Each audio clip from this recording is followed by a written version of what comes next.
नमस्कार, स्वागत है आपका हमारे चैनल टुडे एग्ज़ाम में। कैसे हैं आप सब? आशा करते हैं कि आप सब अच्छे से होंगे। पिछली क्लास में हम लोग परिवार और मित्र के बारे में पढ़े थे, जो हमारा सीटेट ईवीएस का पहला अध्याय था। तो आज हम लोगों का अगला टॉपिक है कार्य और खेल। ये बहुत छोटा सा चैप्टर है, इससे ज़्यादा पूछा नहीं जाता है, इसीलिए हम इसको बहुत सीमित किए हैं ताकि आप लोगों को ज़्यादा फालतू कुछ पढ़ना ना पड़े, केवल इम्पॉर्टेंट टॉपिक ही पढ़ा जाए।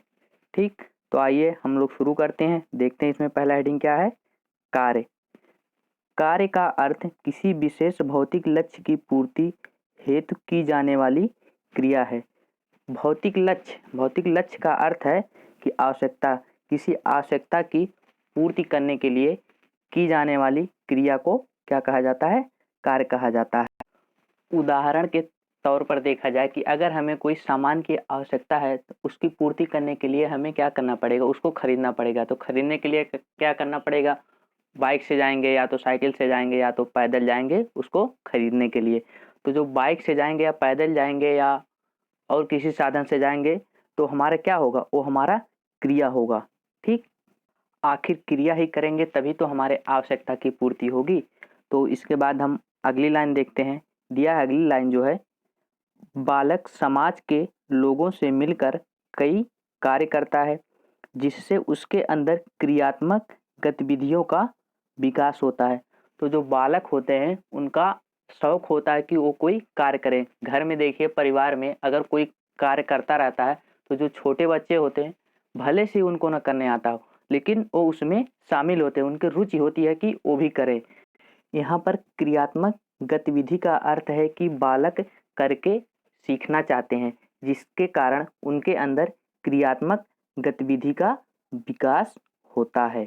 फिर आगे देखते हैं कि इसका शिक्षा में क्या महत्व है। तो हमारा हेडिंग है शिक्षा में महत्व। तो वर्तमान में शिक्षा में करके सीखने पर बल दिया जाता है क्योंकि करके सीखा गया ज्ञान अस्थायी होता है। क्या होता है? अस्थायी होता है। अगर कोई बालक कोई कार्य अपने आप से करके सीख रहा है तो वो क्या होगा? अस्थायी होगा, यानी कि विस्मरण नहीं होगा, यानी कि भूलेगा नहीं।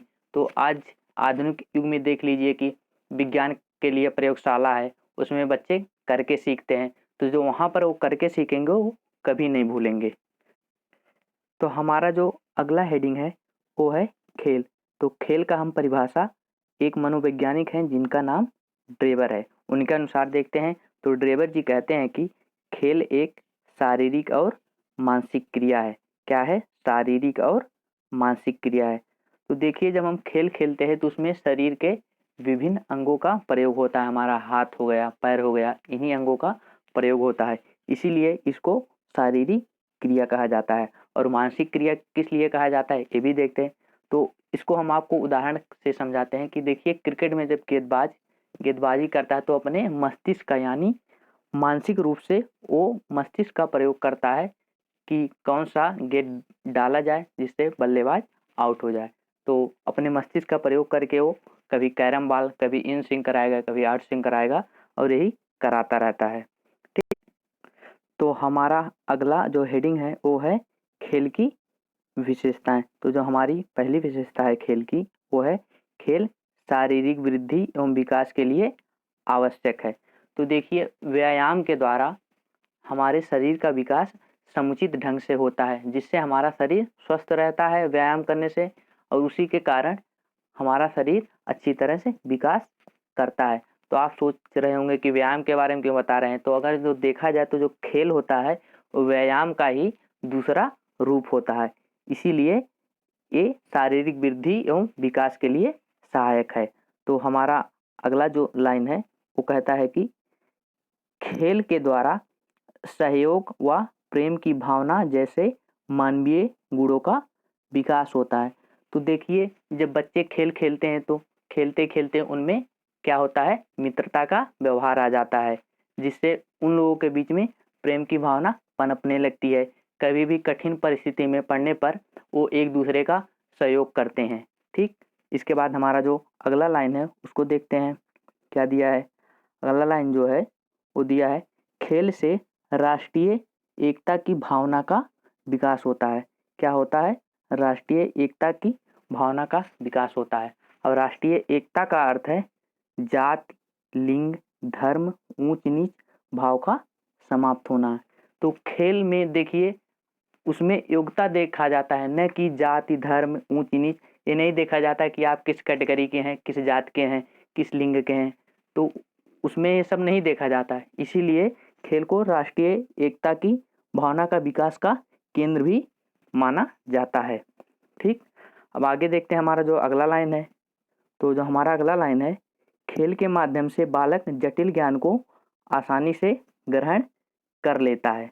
तो अब देखिए आधुनिक युग में प्लेवे स्कूल है जो छोटे छोटे बच्चों के लिए होता है। उसमें क्या होता है, अगर हम बच्चों को गिनती सिखाना चाह रहे हैं और नहीं सीख पा रहे हैं तो वहाँ पर खेल के माध्यम से, यानी कि वहाँ पर प्ले कार्ड होता है जिस पे गिनती लिखा रहता है, 1 2 ऐसे लिखा रहता है 10 तक। तो उनको हम क्या करते हैं कि याद कराने के लिए वही 10 कार्ड दे देंगे कि 10 तक गिनती है, अब इसको क्रम से लगाओ, पहले एक बार याद करवा देंगे। तो खेल से बच्चे जल्दी सीखते हैं और उस प्ले वे कार्ड से वो अपना क्रम से 1 2 3 से लेकर 10 तक या जहाँ तक हम सिखाते हैं वहाँ तक वो लगाए रहते हैं। ठीक, फिर उसके बाद हम आगे देखते हैं क्या दिया है। आगे जो हमारा है, खेल विधि के जन्मदाता। खेल विधि के जन्मदाता कौन है? फ्रॉबेल और हेनरी कार्लवेल कुक। तो यहाँ 2 नाम लिखे हैं, तो आप लोग सोच रहे हैं इसमें सही कौन है। तो अगर जो फ्रॉबेल और हेनरी कार्लवेल कुक आता नहीं है, दोनों नहीं आएगा एक साथ, तो दोनों नहीं आएगा। आएगा तो केवल एक ही आएगा, या तो ए आएगा या तो ए आएगा। और आधुनिक युग का अगर पूछा जाता है तो उसमें हमारा हेनरी कार्लवेल कुक होता है। ठीक, सही। फिर उसके बाद आगे देखते हैं क्या है। आगे दिया है खेल विधि पर आधारित शिक्षण पद्धतियाँ। यहाँ पर कुछ खेल विधि पर आधारित शिक्षण पद्धतियाँ दी गई हैं, उसको हम देख लेते हैं, तथा उसके जनक हैं उसको भी देखेंगे हम। तो हमारा जो पहला विधि है वो है मांटेसरी विधि। इसके जो जनक हैं वो है मारिया मांटेसरी, जो कहाँ के निवासी हैं? इटली की। दूसरा विधि है किंडर गार्टन विधि, इसके जनक फ्रॉबेल हैं। तीसरा विधि जो है प्रोजेक्ट विधि, तो इसके जो जनक हैं वो है किलपैट्रिक। और चौथा हमारा जो दिया है डाल्टन विधि, इसके जनक हैं मिस हेलेन पार्कहर्स्ट। और आखिरी है पांचवा, और इसके जो जनक हैं, पांचवा जो हमारा है ह्यूरिस्टिक विधि, इसके जनक हैं आर्म स्ट्रांग। तो हमारा आज का वीडियो यही था। अगर आपको अच्छा लगा हो तो चैनल को सब्सक्राइब जरूर करिएगा, कमेंट करिएगा और वीडियो को लाइक ज़रूर करिएगा। धन्यवाद। जय हिंद, जय भारत।